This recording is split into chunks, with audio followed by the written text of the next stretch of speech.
Hey, it's Shay. I'm here today with a book review.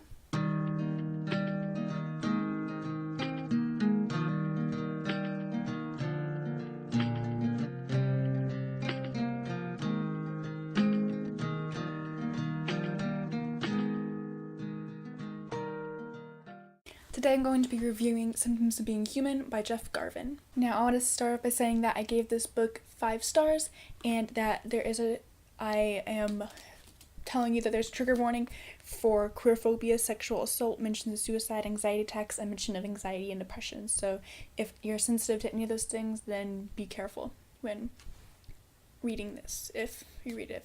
Because there are fairly descriptive scenes of anxiety attacks and then some sexual assault, and there's quite a few queerphobia mentions from several characters. So I read this book in just over 24 hours, and I would have read it a lot faster if I didn't have to go to family dinner. And this is the book where I tweeted, is like, should I bring a nonfiction book about what people do with their lives, or should I bring a book with a queer character to mess with my conservative family? And this is the one I brought. You can see I kind of annotated it, but not really, because the stickers I use are packed still from college. So I didn't annotate it like I usually would. So what this book is about is there's this character named Riley Kavanaugh who is 16 and they identify as gender fluid. Meaning that Riley doesn't always feel feminine or masculine. Like one day they'll wake up and feel like a boy, one day they'll wake up and feel like a girl.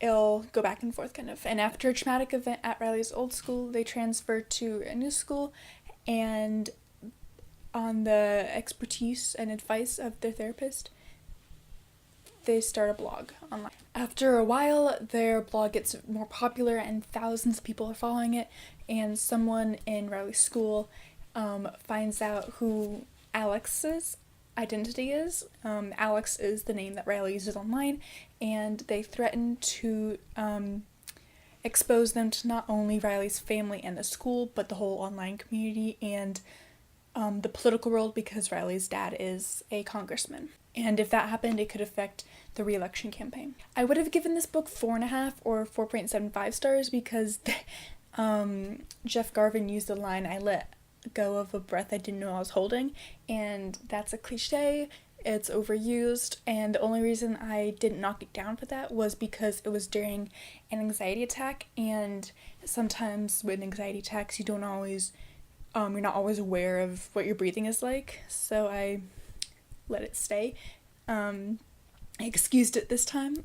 But than that one line, the writing was pretty good overall, the pacing was perfect, the characters were complex and realistic, and most had bad and good qualities about them, even the main characters.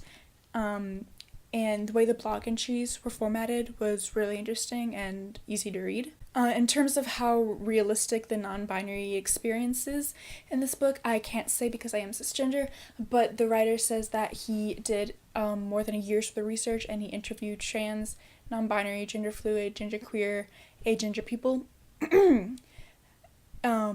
And so I can't really speak on that, but I think it was accurate.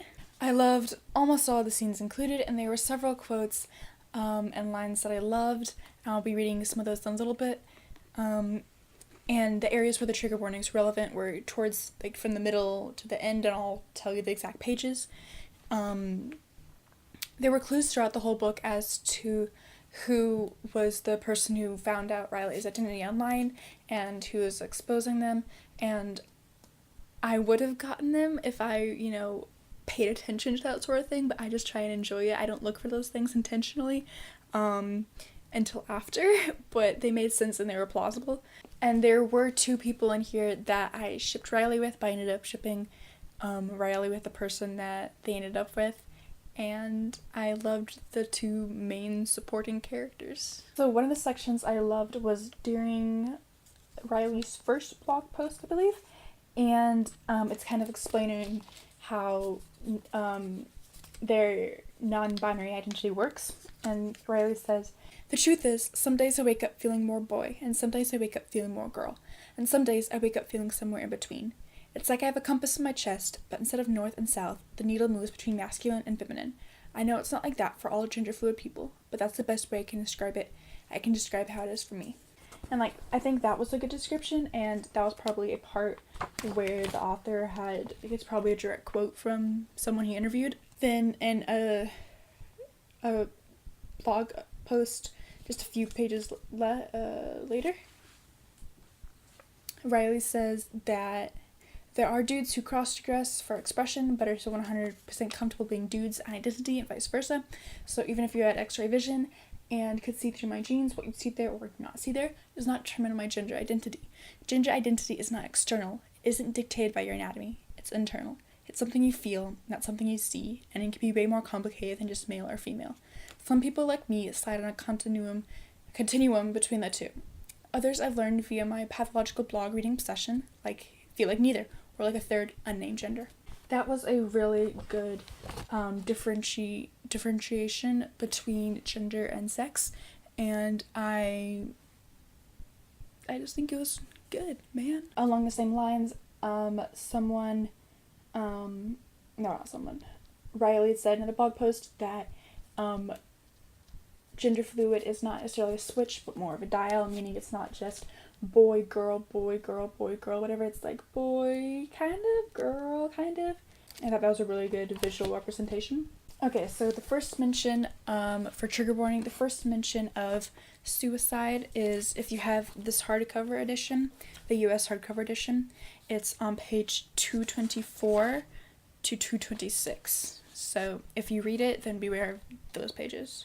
And for sexual assault, there are two places. One's from page 260 to 262, and then another is a suicide mention is 292, and the other sexual assault mention is from 293 to 294. And then a quote I liked is so toward the end, Riley is at this conference and they kind of are speaking on their experience, and they're talking about their experience with the blog and being non-binary and being exposed and stuff. And it says, to change something, you have to say things out loud, do things, take chances, take a stand. So this is a stand I'm taking. I'm not going to hide it anymore. And the part that I liked was to change something, you have to say things out loud, because if you never talk about anything, nothing ever changes. I really enjoyed this book. I stayed up till 1 a.m. This morning, technically, to read it.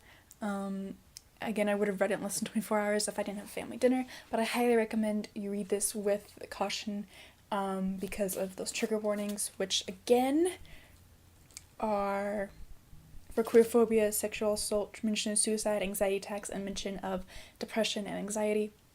But I think this is a book everyone needs to read, and honestly, I would love to see this as a movie, especially by a big company like the company that made Love, Simon, because it's that important, and I'm gonna definitely be bringing this back into play in June for my full month uploading for Pride Month. So if you want us to make Goodreads review of this, then the link is down in the description. It's basically the same thing as what I talked about in this video. I was scrolling through it as for my notes. But if you like this video and are thinking about reading this book, give it a thumbs up, and don't forget to subscribe and ring the little bell so you get notified whenever I upload. I upload every Wednesday and Saturday, and then the link are the descriptions for my social medias. So that's all I got for today. Thanks for watching. Bye.